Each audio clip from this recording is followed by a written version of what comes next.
جو حسن نبی کا ہے وہ صدیق کا نہیں ہے، بلکہ جو حسن نبی کا ہے وہ حضرت یوسف علیہ السلام کا بھی نہیں ہے۔ مغالطہ کیوں ہوا ہے؟ شبہ کیوں پڑ رہا ہے؟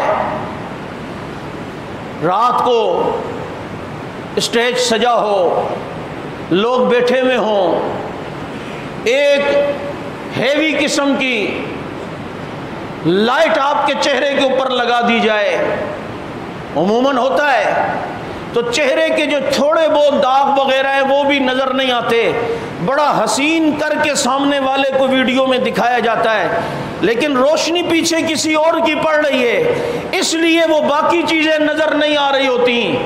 3 دن مستقل سورج کا فیض تنہائی میں لیا ہے تو اثرات تو آئیں گے نا،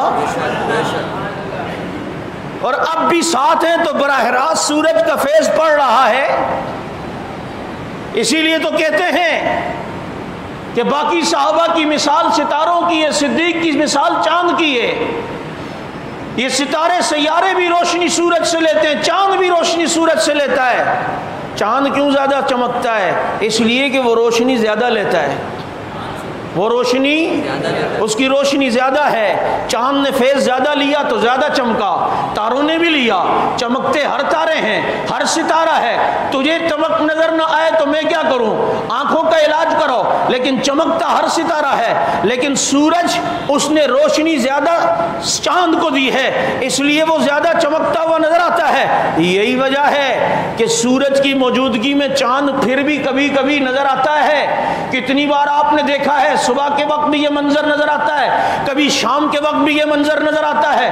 سورج یہاں غروب ہو رہا ہے، وہاں سے چاند نظر آ رہا ہے۔ صبح کو بعض دفعہ سورج نکل رہا ہے، چاند وہاں نظر آتا ہے۔ میں نے کہا یہ کیا منظر ہے؟ کہا ہاں، یہ دنیا کو رب بتا رہا ہے کہ سورج کی موجودگی میں چاند کبھی کبھی نظر آتا ہے، لیکن سورج کی موجودگی میں ستارہ نظر نہیں آتا، سورج کی موجودگی میں تارہ نظر نہیں آتا۔ میں نے کہا کیا مطلب؟ کہا مطلب سمجھ میں نہیں آیا کہ نبی کی موجودگی میں مصلی پر صدیق تو نظر آ رہا ہے، لیکن نبی کی موجودگی میں مصلی امامت پر کوئی صحابی نظر نہیں آتا ہے۔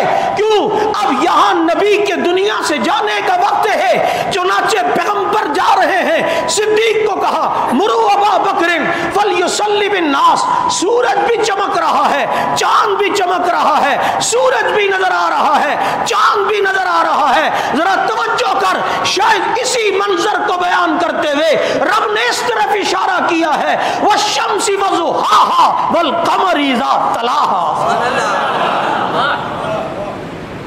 سورج کی موجودگی میں چاند نظر آ رہا ہے یا نہیں؟ نبی کی موجودگی میں مصلی پہ نظر کون آ رہا ہے؟